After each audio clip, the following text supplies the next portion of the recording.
Well, good evening. It's a Wednesday evening, and I'm glad to be with you again. There is recently come out today a link that I hope you'll all pick up on the EVS chat group. This is an interfaith communal message with regard to COVID-19. Some time ago, that's about a week or so ago, a group from Trinity College asked me if I would compile some words that everybody could say. I asked them, please send me some words, 3. So in line and in tune with that message, let us now just put ourselves in the presence of the source of life, source of light and source of love.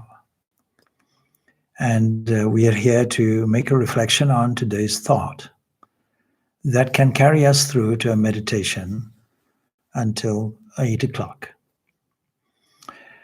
I have to go, of course, at 7 o'clock because I have a normal study group with the devotees in Northern Ireland. The theme today was that of a butterfly, and there are at least 4 lessons that we can learn. Firstly, amidst any crisis, such as we're in, we call it a crisis, of course, but it's a very relative term because there are worst we can still obtain, essential items, and really staying in one's house is not such a burden necessarily. Still, our thoughts go out to all of those who are suffering internally and externally, and for those who are looking after those people. And so I hope that these get included in all your reflections and meditations that you do. The theme of a butterfly I found very apt because around about this time of year we start seeing them, and increasingly towards summer. And what a miracle of life it is that two butterflies in midair managed to get eggs and put them on plants or leaves, and they hatch into the pupae, or I should say, not the pupae, the caterpillars. And the caterpillars then, after some time, after feeding nicely and searching for food, they give the search up and they develop this skin.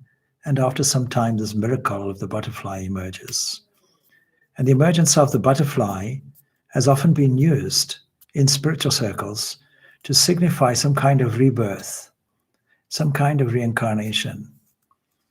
But reincarnation is not what we're looking for.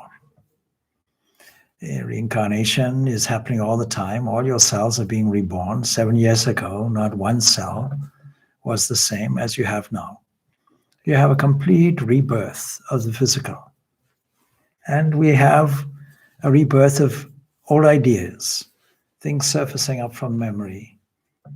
We have a cyclical understanding of nature where a seed develops into a tree and a tree develops into a seed, and so it goes on.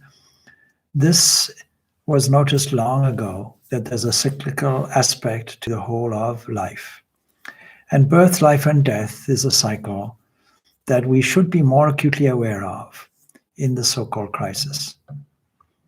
But there are other lessons, of course, for us. We can compare the caterpillar withdrawing into its cocoon as a kind of way of saying that we need to spend some time in a reflective mood. We need to go into solitude from time to time. And from there, we find a glorious thing emerging. In fact, the whole life cycle of a butterfly and its beauty can be the whole subject for meditation. My prayer reflected that oftentimes we are not aware of all these beautiful things around us. Bird enthusiasts are only aware of the birds that they see. They go out, and if you don't know all the different species of birds. They'll point out, you hear that sound, that belongs to this bird. This sound belongs to that bird. But your ears didn't hear a thing. So we need to tune our attention more and more into the expression which we find that we call life in the universe, and to find and discover its inward beauty, equivalent to its divinity, and there feel an internal shift, an internal elevation of mood from it. The more we do this, the less we will feel that we are troubled. And so by observing nature and nature's glory so closely, we will find that our fears, our temptations and doubts disappear without us directly attending to them. They simply replace, or displace, I should say, all these other things. So with these thoughts, I leave you for this evening. Om Shanti, Shanti, Shanti. Peace, peace, peace be unto all.